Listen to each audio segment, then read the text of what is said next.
అక్కడి ప్రజానికం అంతా కూడా అన్నిటి పక్కకు నెట్టి పార్లమెంట్ ఎన్నికల్లో జరిగినటువంటి నష్టం మళ్ళీ జరగద్దు, మళ్ళీ మోదీ గారినే మనం ఆశీర్వదించాలి, మోడీ గారినే స్ట్రెంథన్ చేసుకోవాలని చెప్పే సంకల్పంలో ఇవాళ హర్యానాలో గొప్ప మెజార్టీ ఇచ్చి భారతీయ జనతా పార్టీకి పట్టం కట్టింది. దేశంలో ఆర్థిక రాజధానిగా ఉన్నటువంటి బొంబాయి, మహారాష్ట్ర చాలా కీలకమైన రాష్ట్రం. అక్కడ కాంగ్రెస్ పార్టీ ఎన్ని రకాల విష ప్రచారాలు చేసినప్పటికీ కూడా మహారాష్ట్ర ప్రజానికం వాళ్ళ ఆత్మను ఆవిష్కరించి మీ అబద్ధపు ప్రచారాలు, మీ మోసపు ప్రకటనలు, మీరు ఇచ్చేటువంటి హామీలు చెల్లవి, ఇక్కడ మేము విజ్ఞులం, మేము అంత అమాయకులం కాదని చెప్పి మహారాష్ట్ర ప్రజానికం కాంగ్రెస్ కూటమికి చెంప చెల్లుమనిపించింది. ఇప్పటికే దేశవ్యాప్తంగా చర్చ జరుగుతూ ఉంది. హిమాచల్ ప్రదేశ్లో హామీలు ఇచ్చి అమలు కాకపోగా హిమాచల్ ప్రదేశ్ మళ్ళీ ఎన్నడికి కోలుకునేంత అప్పుల ఊపులో కూరుకుపోయి ఇవాళ అప్పు పుట్టని స్థాయికి దిగజారిపోయింది. దాని పరిణామం ఏందో హర్యానా చూపించింది. హర్యానా ప్రజానికం కూడా తెలంగాణలో ఇచ్చిన హామీలు కావచ్చు, హిమాచల్లో ఇచ్చిన హామీలు కావచ్చు అమలు చేయలేకపోతున్నారు. కర్ణాటక సౌత్లో చాలా గొప్ప రాష్ట్రంగా ఉండేటువంటి కర్ణాటక కథమైపోయింది, మనం కూడా కథమవుతామని చెప్పి హర్యానా ప్రజలు కూడా ఆలోచించుకొని స్టేబుల్ గవర్నమెంట్ ఉండాలంటే, ఆర్థిక పురోగమనం జరగాలంటే, ఉద్యోగ కల్పన రావాలంటే, శాంతి నెలకొనాలంటే హర్యానా భారతీయ జనతా పార్టీ చేతిలో ఉండాలని చెప్పి భావించింది. ఇవాళ మహారాష్ట్ర కూడా ఇవాళ అట్లే భావించింది. అందువల్ల దాన్ని ముఖం బాగలేక అద్దం పాల్గొట్టున్నట్టుగా వాళ్లకు చేతగాక చేవలేక ఈ దుర్మార్గపు దరిద్ర ప్రచారాలు చెల్లక ప్రజలు ఓడగొడితే ఇవాళ ఈవీఎంలు పనిచేస్తలేవు. తాను గెలుస్తానో ఈవీఎంలు పనిచేసినట్టు, ఇతరులు గెలుస్తానో ఈవీఎంలు పనిచేయనట్టు ఓ గంట స్థాయికి దిగజారిపోయింది.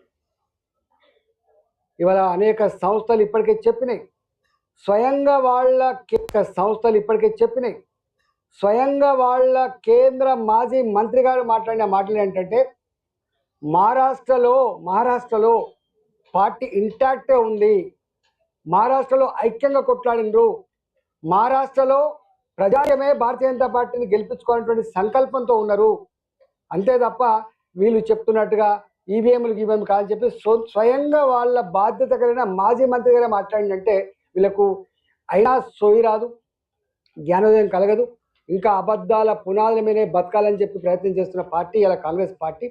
ఇవాళ చూస్తున్నాం దేశవ్యాప్తంగా. నిన్న పార్లమెంట్లో వాళ్ళు వివరిస్తున్న తీరు మీద ఇప్పటికే మాట్లాడినాం.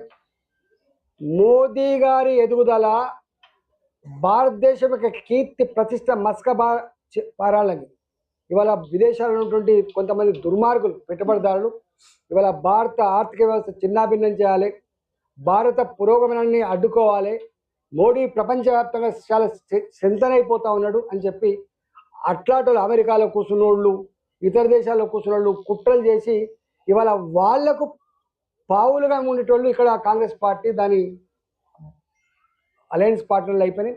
ఇది ప్రజానికం అంతా కూడా అర్థం చేసుకుంటుండ్రు. ఇవాళ సోరోస్ అంటోడు అమెరికాలో ఉన్న ఎవరి డబ్బులు ఇస్తాడు, ఏం చేస్తాడు, ఇక్కడ ఇలా బంగ్లాదేశ్లో జరిగేటువంటి నరమేధానికి ఎవరి సూత్రధారులు, ఏమైపోతుంది. కానీ ఏది ఏమైనప్పటికీ కూడా ఇవాళ భారతీయ జనతా పార్టీ ఇవన్నిటి కూడా గుండెల్లో పెట్టుకొని దేశ ప్రజానికాన్ని, దేశ ప్రతిష్టని ఎట్లా కాపాడుకోవాలో మోడీ గారు ఇప్పటికే ఆలోచన చేస్తా ఉన్నాడు.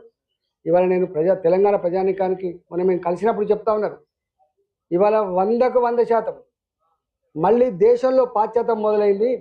ఈ దఫా తెలంగాణ గడ్డ మీద ఎగరాల్సిన జెండా కాషాయ జెండా, గెలవాల్సిన పార్టీ భారతీయ జనతా పార్టీ అని చెప్పి నాకు వచ్చిన రిపోర్ట్లలో ప్రజల అంతరాత్మ ఉంది. కాబట్టి మంచి ఐక్యంగా పనిచేసుకుందాం, రాబోయే కాలంలో గెలిపించుకుందామని చెప్పి మాకు దిశానిర్దేశం కూడా చేసింది. కాబట్టి డెఫినెట్గా రాబోయే కాలంలో భారతీయ జనతా పార్టీ కార్యకర్తలుగా, నాయకులుగా, ప్రజాప్రతినిధులుగా, కార్పొరేటర్లుగా రకరకాల ఓట్లు కాబట్టి దీన్ని గొప్పగా విజయవంతం చేయాలని చెప్పి మా పార్టీ శ్రేణులకు, నాయకులకు, ప్రజలకు విజ్ఞప్తి చేస్తున్నాను.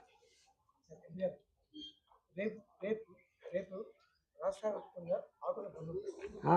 ఆటోల బంధు ఆటో డ్రైవర్ల బంధు దానికి మీరు ఏమైనా సభకి మీద ఏమైనా ధన్యవాదాలు. ఇప్పటికే చెప్పినాము. వాస్తవంగా ఎంత బాధ అయిద్దంటే ఆటో డ్రైవర్లకి సంవత్సరానికి 12,000 రూపాయలు ఇస్తా అని చెప్పి హామీ ఇచ్చిండు. సంవత్సరానికి 12,000 రూపాయల అనేక హామీలలో ఇదొకటి. ఇంతవరకు ఒక్క ఆటో డ్రైవర్కి కూడా ఒక 1000 రూపాయలు రాలేదు. అనేక మంది అసలు తెలుస్తలేదు కానీ అనేక మంది ఆటో డ్రైవర్లు సూసైడ్ చేసుకున్నారు. మా నియోజకవర్గంలో ఒక 3 సూసైడ్ చేసుకుని పోయి వచ్చినారు. ఉప్పల్లో చేసుకున్నారు. అనేక మంది సూసైడ్. అంటే ఒక చర్య చేపడుతున్నప్పుడు దాని పర్యవసానాల మీద అవగాహన లేదు. ఇవాళ మీరు చూసిన హైడ్రా మీద చేసిన డ్రామా ఏందో అర్థమైంది. మూసి మీద ఎంత దుర్మార్గుడు అంటే మూసి అట కిషన్ రెడ్డి గారు సూసైడ్ చేసుకుంటే కూడా మూసి ప్రక్షాళన ఆగదనే మాటలు మాట్లాడుతున్నట్టే నీకు ఏం అవగాహన ఉన్నట్టు? నువ్వేం మనిషివా? నువ్వు ఏంది అసలు నాకు అర్థం కాదు. గిదా నువ్వు మాట్లాడే మాట. మేమేమో మోడీ గారి దగ్గరికి పోయి తెలంగాణకు కోచ్ ఫ్యాక్టరీ ఎట్లా రావాలి, కాజీపేటలో నేషనల్ హైవేస్ ఎట్లా రావాలి, ఇవాళ చెంగిచెర్ల లాంటి రైల్వే స్టేషన్ల నిర్మాణం ఎట్లా జరగాలి, డబ్బులు ఎట్లా రావాలి, మా రాష్ట్రాన్ని ఎట్లా బాగు చేసుకోవాలని చెప్పి మేము ప్రయత్నం చేస్తుంటే ఇగో ఈయన మాట్లాడే మాటలు గివి.